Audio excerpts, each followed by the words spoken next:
to this to kind of get you all of the information you need to know before you head out. But first, I want to take a look at what is making headlines tonight. You can find a lot of these on our website, KUTV.com. Our governor, Spencer Cox, has ordered all flags at state buildings lowered to half-staff. This in honor of the Nashville shooting victims. That incident, of course, taking place yesterday. We went in depth on it last night here on 2 News Live. It is day number 6 of the Gwyneth Paltrow ski collision trial that's taking place in Park City. The jury heard from a ski collision expert who testified about the dynamic and sometimes chaotic nature of skiing. Also making headlines tonight, a woman at Spanish Fork is missing after a fire completely ripped through a home.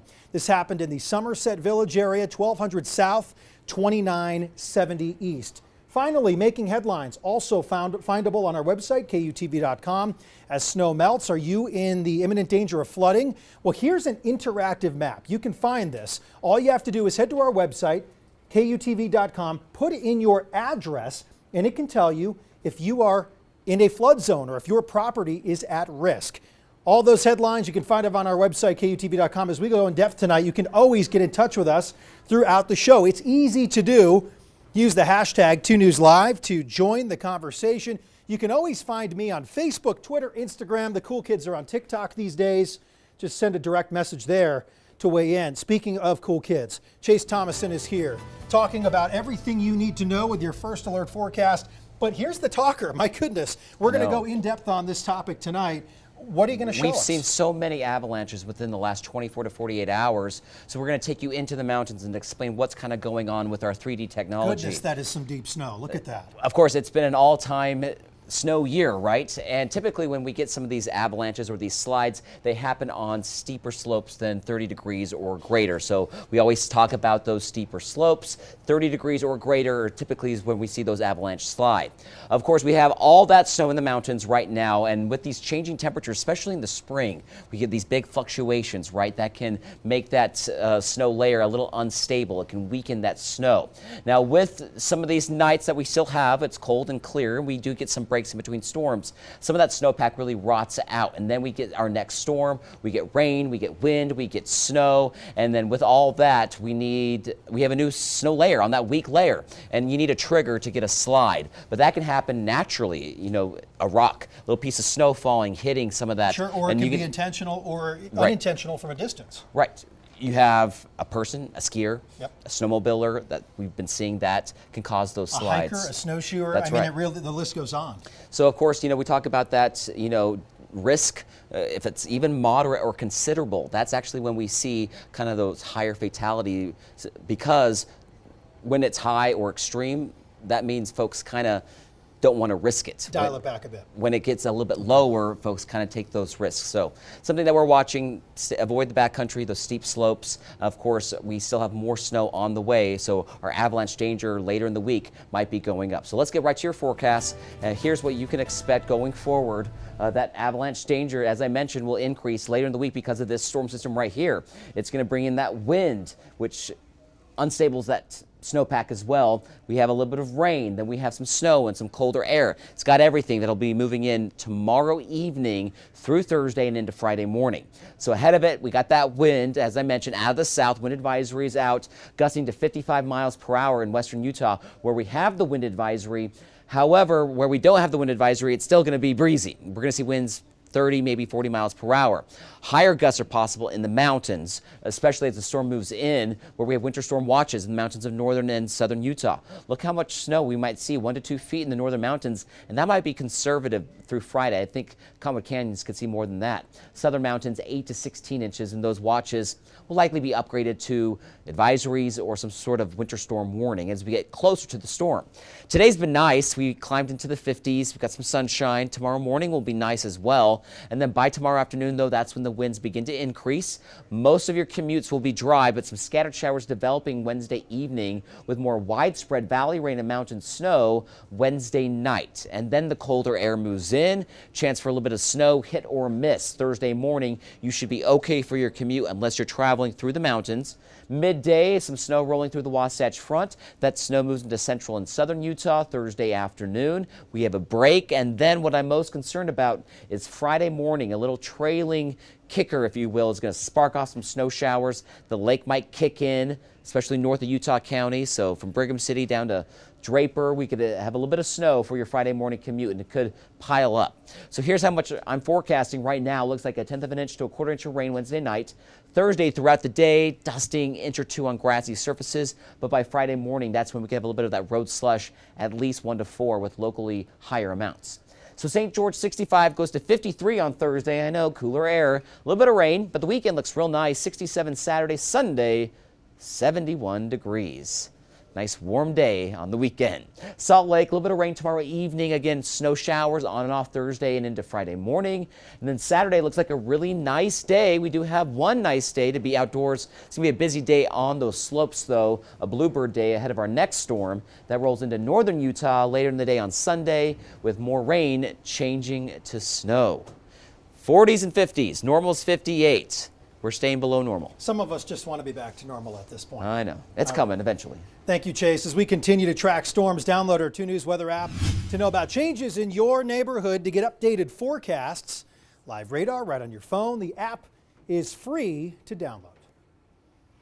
Tonight we're following breaking news in Morgan County. A search and rescue mission is happening after an avalanche near Hardscrabble Creek. Lincoln Graves live at the scene for us. It looks like, Lincoln, that scene has cleared a bit over the last hour or so, but what are you seeing here, and what have you seen throughout the course of the afternoon? Yeah, things have cleared out pretty quickly this afternoon and evening, Brian. It was really a tense situation earlier. The first reports coming in about 2:30. We know that 2 snowcats, they were up on a hillside above Hardscrabble Road in Morgan County. A group of 7 on those 2 snowcats. They were out for a joyride. For those people who may not know what a snowcat is, that's the big piece of machinery that kind of grooms ski runs in the overnight hours. They were just out enjoying kind of the winter day, the beautiful blue skies. One of those snowcats, though, was caught in an avalanche. 2 people were on it. It tumbled down the mountainside about 40 feet. One of the guys inside, he was able to get himself out, but the other guy, he was trapped inside. The people in the other snowcat, everybody started working together to at least expose him to where he could breathe, but they weren't able to get him out of there. He had a really bad foot injury. He was kind of wedged in there, caught between some machinery. So rescuers, they came up on scene. They tell me it was a long extrication process, but they were able to get him out. He was taken to the University of Utah Hospital by helicopter with a really serious foot injury, as I said, but a somewhat happy ending in that we're told both of those men caught in the avalanche should be okay once they overcome those injuries. So everything pretty much wrapped up at this point, Brian. Graves live for us tonight just outside of Morgan with the latest. Lincoln, thanks so much. We're also learning more about an avalanche last night that killed a man. Family and investigators say the man killed at the Flat Top Mountain avalanche that took place in Utah County about 6 o'clock yesterday evening. 38-year-old Brett Warner. Our Ariel Harrison spoke to the family of Brett Warner this afternoon off camera. They didn't want to speak publicly tonight. Ariel, what did they tell you about Brett?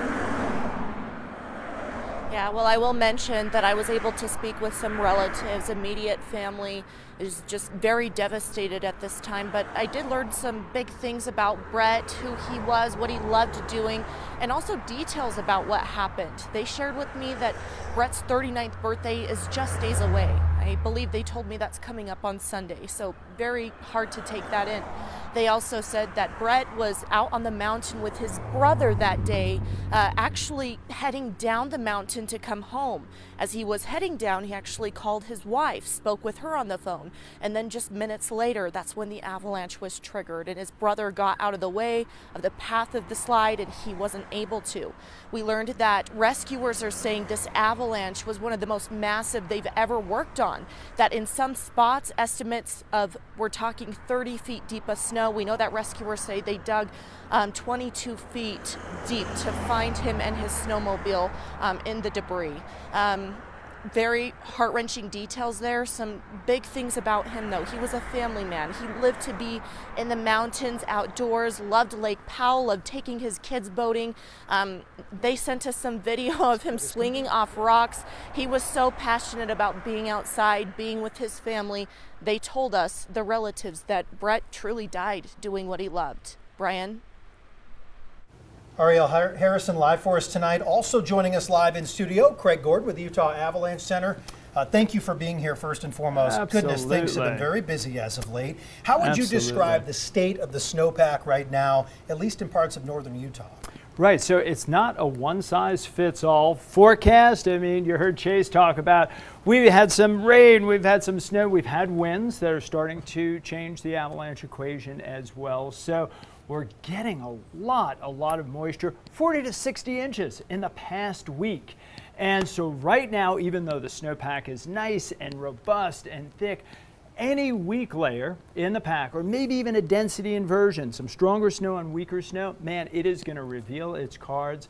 And as we saw in last night's super tragic avalanche accident, I mean, the results are heartbreaking and they're devastating.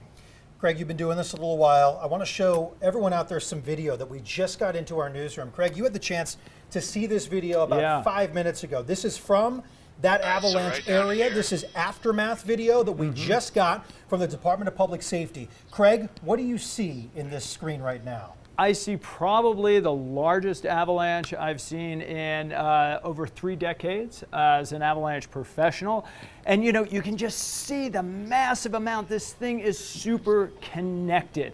It's not just like a football field or 2 football fields. I mean, this is multiple football field after football field connected, and it looks like in some areas it's not only breaking into some type of mid snowpack weakness, maybe in places it gouges down a little bit closer to the ground. But you know, Brian, this is a massive amount of snow. Even if it was a quarter of this, it would catch my attention because it would be a very large piece of snow. But you can just see that this thing is like a runaway freight train.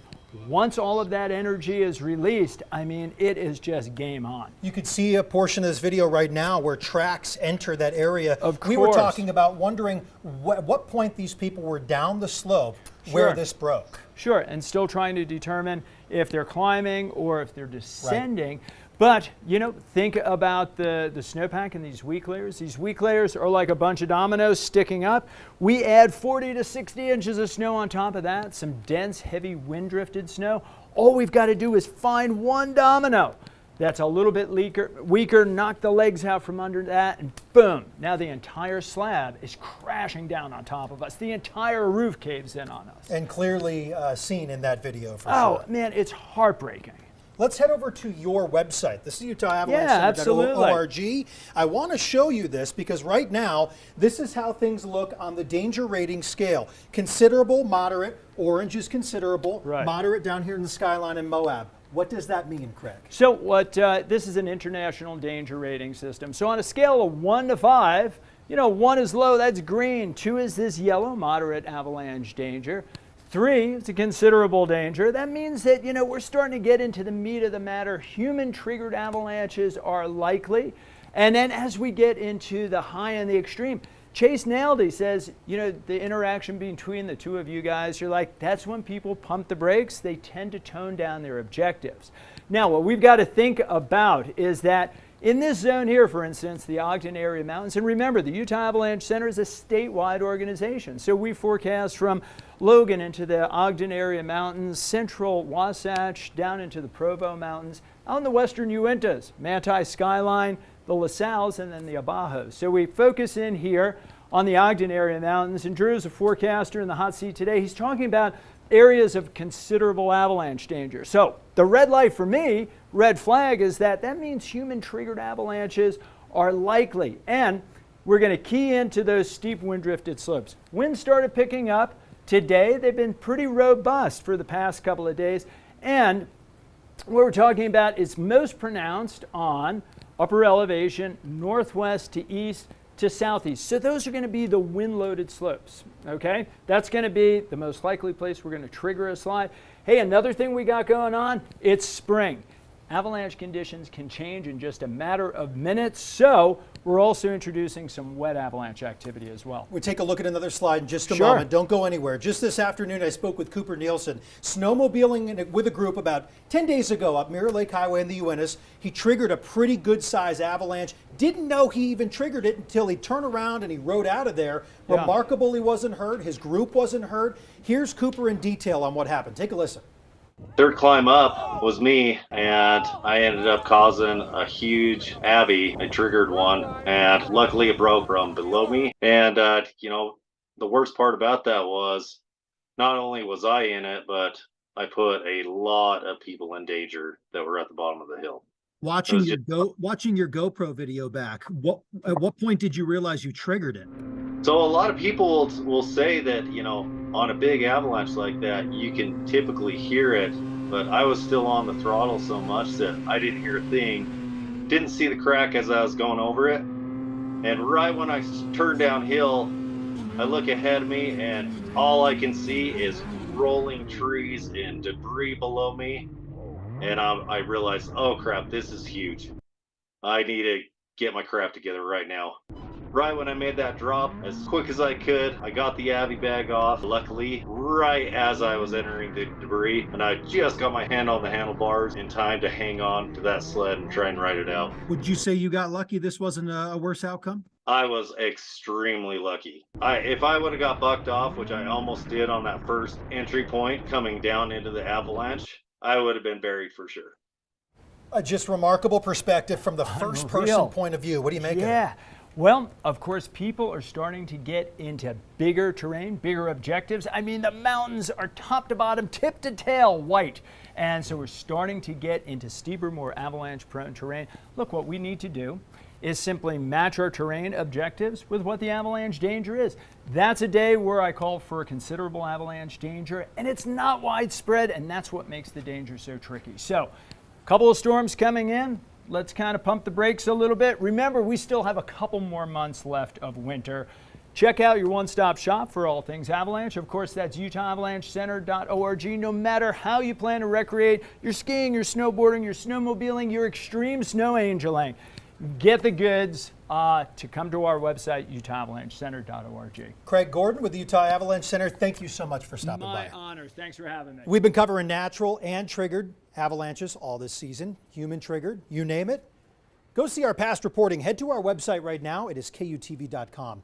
Also want to continue going in depth on something we've been talking about for the last week now. When you're on the ski slopes, who's responsible for avoiding a collision, a crash? That question coming into sharp focus during day 6 of the Gwyneth Paltrow ski collision trial. Daniel Woodruff has been at the courthouse in Park City all day. He joins us live now. Daniel, thank you for making some time for us here on 2 News Live. What did you make of the conversation today in the courtroom there in Park City?